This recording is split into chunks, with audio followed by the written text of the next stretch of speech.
යාළුවනේ අපි අද ආවේ ලංකාවේ තියෙන ලස්සනම වගේම ත්‍රාස්තජනක මගසොල ගුණක් වන රක්වානේ වංගු 10 බලන්නයි. අපි මතුගම ඉඳන් කලවාන හරහා තමයි මේ ගමන ආවේ. මේන අතරමඟදී අපිට හමු වුණු අපූර්ව නවතුමක් තමයි හඳපාන් ඇල්ල. සිංහරාජ වනාන්තර සීමාවෙන් පටන් ගන්නා කිරිවැල් දොලෙන් නිර්මාණය වන මේ දිය ඇල්ල මීටර 23ක් විතර උසයි.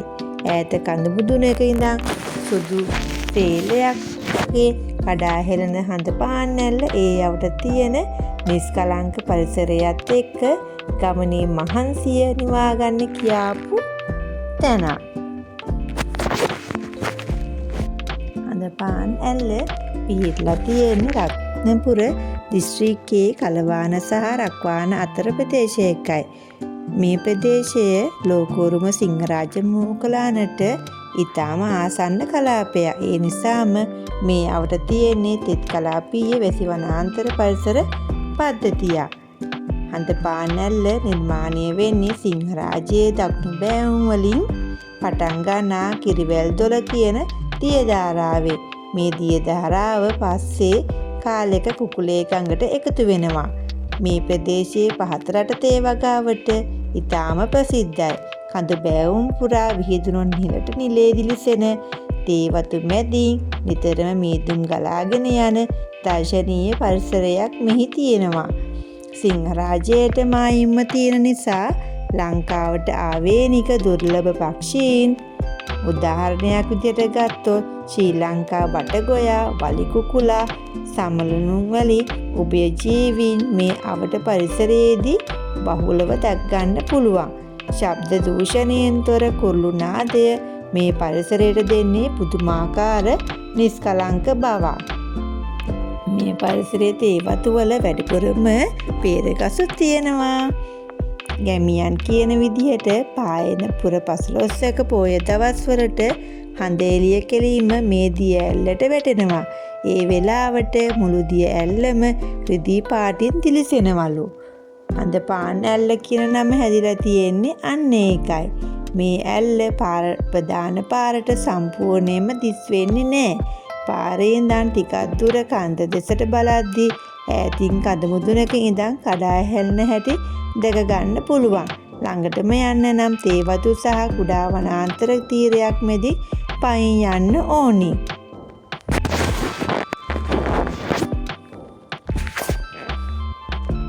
යාළුවනේ මේ හඳපාන් ඇල්ල තියෙන ප්‍රදේශය සිනමා පටයකට දර්ශනයක් වගේ සුන්දරයි. පැත්තකින් සිංහරාජයේ ලස්සන, තවත් පැත්තකින් මීදමින් වැහුණු තේවතු පොය දවස්වලට හඳ එළිය වැටිලා රිදී සේලයක් වගේ බැබලෙන නිසාලු මේකට හඳපාන් ඇල්ල කියන්නේ. ප්‍රදේශයේ තියෙන මේ සංසුන් සහ හර්ථ පැහැති වටපිටාව හරිම ලස්සනයි.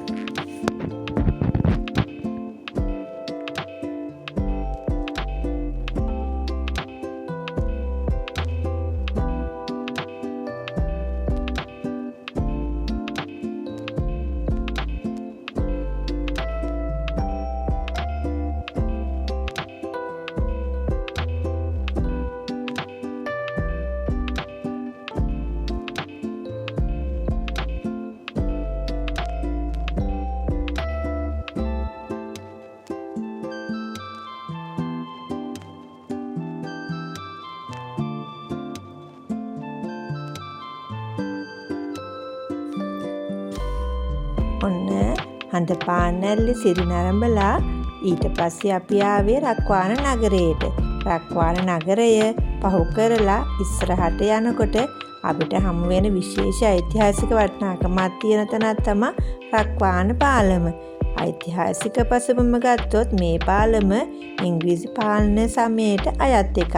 රක්වාන කියන්නේ ඒ දවස්වල බ්‍රිතාන්‍ය ජාතිකයන් තේ වගාව ඉතාමත් සරුවට කරපු ප්‍රදේශයක්. මේ වතුකරේ නිෂ්පාදනය කරන තේ කොළ කොළඹ වරායට ප්‍රවාහනය කරන ලේසි වෙන තමයි ඉංග්‍රීසි ජාතිකයන් මේ පාලම සහ මාර්ග පද්ධතිය නිර්මාණය කරලා තියෙන්නේ. එංගලන්තයෙන් ගෙන්වන ලද ශක්තිමත් යකඩ සහ කළුගල් භාවිතා කරලා එංගලන්ත ඉංජිනේරු තාක්ෂණයට අනුවයි මේ පාලම නිර්මාණය කරලා තියෙන්නේ. අදට කිසිදු හානියක් නැතුව මේ පාලම ශක්තිමත්ව පවතින්නේ එදා තිබුණු ඒ විශිෂ්ට තාක්ෂණය නිසා කියලා තමා දැනගන්න ලැබෙන්නේ. මෙන්න මෙතන තව චූටි මුස්ලිම් මල්ලි කෙනෙක් හිටියා රාමුටන් විකුණ. අපි යාගෙන උත් රාමුටන් ටිකක් අරගෙන අපේ ගමන අපි යන්න ආපහු පිටත් වුණා වංගු 10 බලන්න.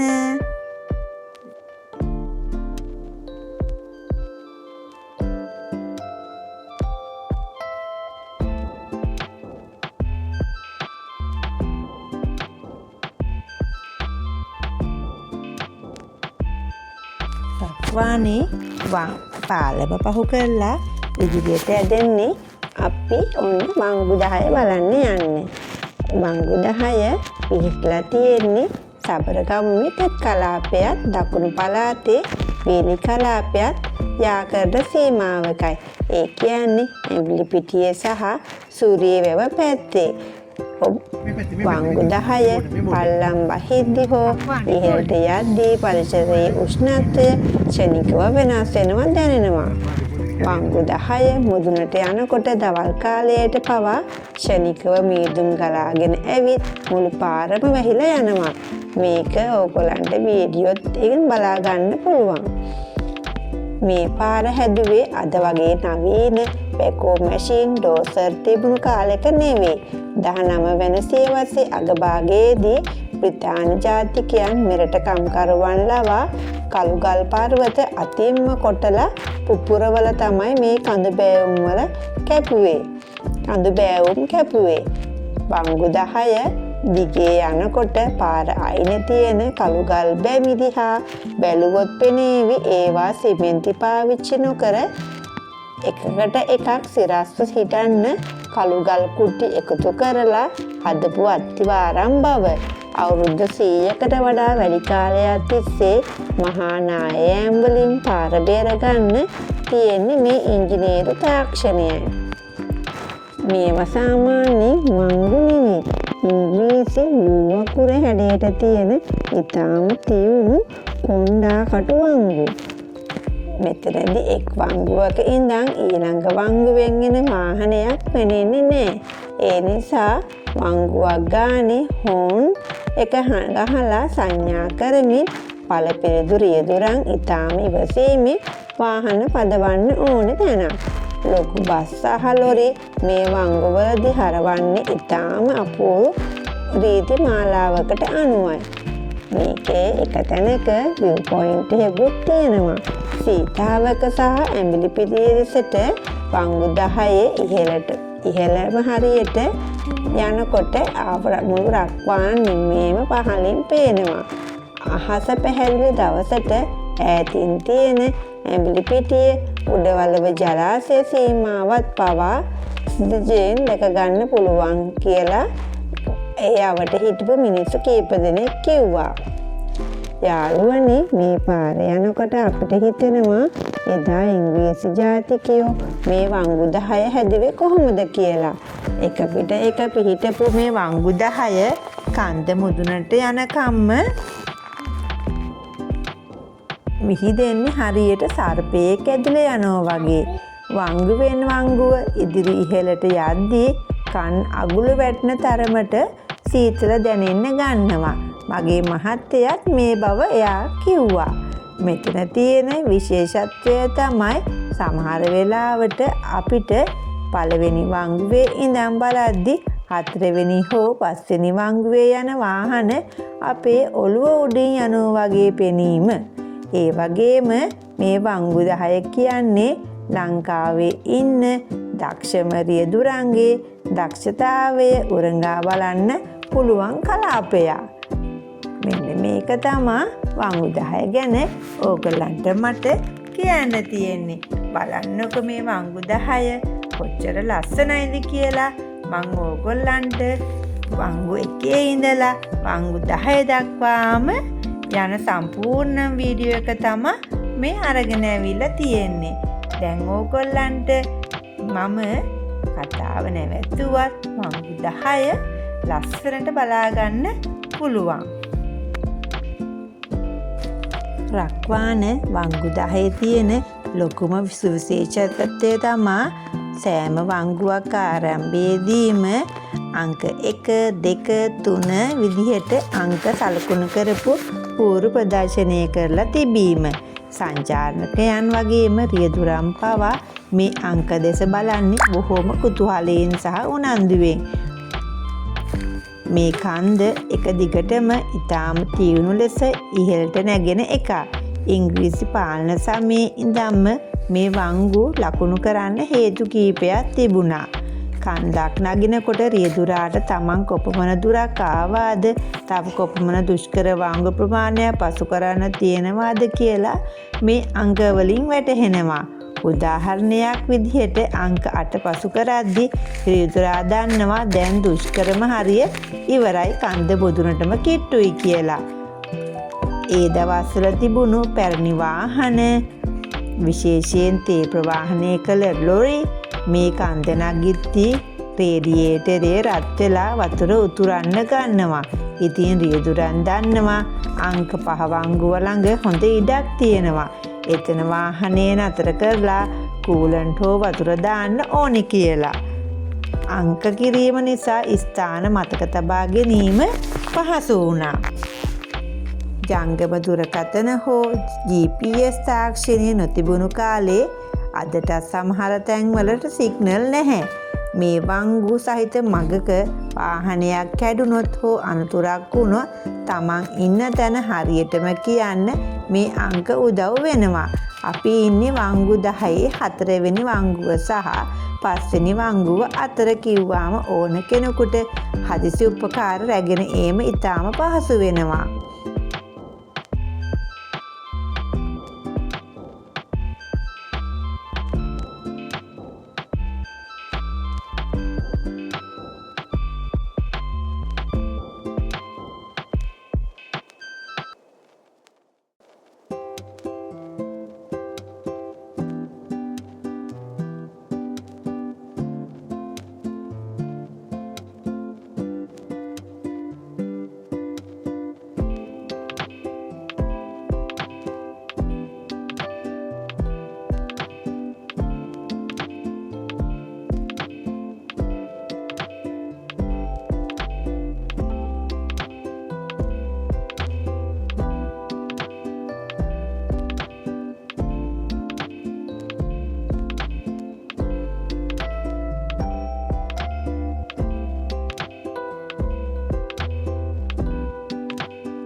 යාළුවනි, මේ වංගු 10 තියෙන තවත් විශේෂම රහසක් තමයි දැන් මම ඔයාලට කියන්න යන්නේ. මේ පාරේ දක්නට ලැබෙන අංක 1 සිට 10 දක්වා වූ ලස්සන අංක පුවරු මෑතක් වෙනතුරුව මෙතන තිබුණේ නෑ. මේ පාරේ යන එන දේශීය වගේම විදේශීය සංචාරකයන්ගේ පහසුව වෙනුණු රියදුරන් තමන් ඉන්න ස්ථානය නිවැරදිව හඳුනා ගැනීමට රක්වාන අතුරුගිරි ශ්‍රී බෝධිරාජාරාමයේ විහාරාධිපති ගෞරවනීය දොඩම්පේ සුමේධාලංකාර ස්වාමින් වහන්සේ තමයි මගේ පෞද්ගලික ධන පරිත්‍යාගයෙන් සහ දායකයන්ගේ උදව්වෙන් මේ පුවරු සියල්ලම මෑතකදී නිර්මාණය කරලා මෙතන සවි කළේ. රාත්‍රී කාලයට පවා වාහනවල ආලෝකයේ වැදෙද්දී දිලිසෙන විදිහට ඉතාම උසස් ප්‍රමිතියකින් මේ පුවරු සවි කරන්න ඒ හාමුදුරුවෝ කටයුතු කරලා තියෙනවා. ඉතින් මේ සුන්දර වංගු 10 බලන්න එන හැමෝම ඒ කරපු සමාජීය සේවය ඇත්තටම අගය කරන්න ඕනේ. ඉතින් ඒ සම්බන්ධව හාමුදුරුවන්ව විශේෂයෙන්ම මගේ වීඩියෝ එකේ මම මතක් කරේ අන්න ඒ නිසයි.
මංගුවත් 7 වෙනි මංගුවත් අතරදී පුංචි තේ කඩයක් තියෙනවා. තේ එකක් ඕනනම් බොන්න.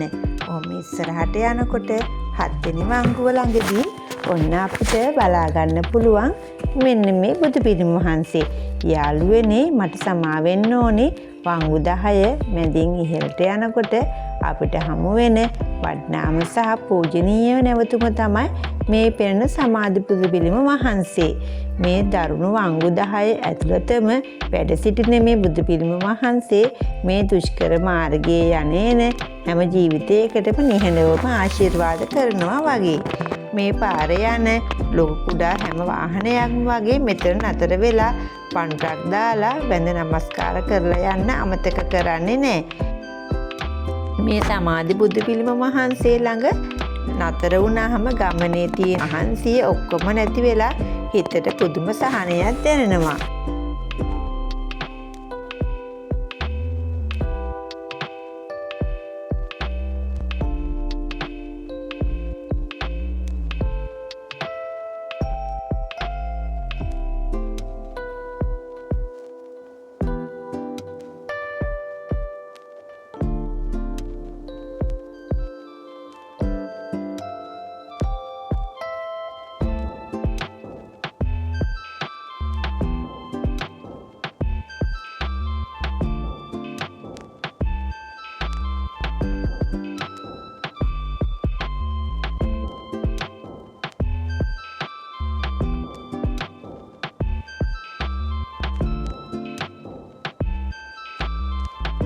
ඔන්න යාළුවනේ 7 වෙනි මංගුව පහු කරලා ඉදිරියට යනකොට 8 වෙනි මංගුව හරියේදී ලස්සන පයින්ස් වගාවක් හම් වෙනවා.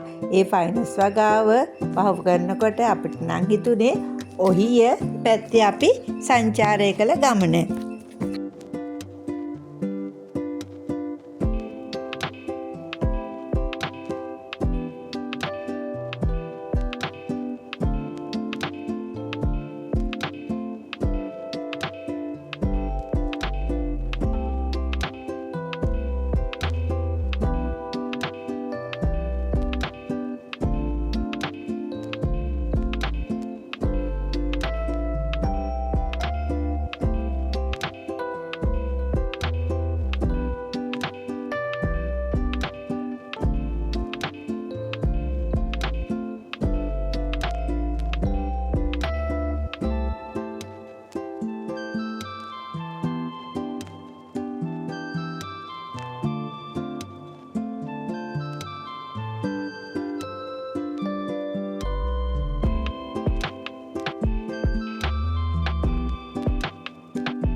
ලංකාවට පරිසරය කොච්චර ලස්සනයිද කියලා ඔන්න දැන් අපි වංගු 10ම ඕගොල්ලන්ට පෙන්නලා අවසන් කරනවා. ඊට පස්සේ අපි යන්න හදන්නේ සූරියකන්ද කියන ලස්සන නවාතැනට.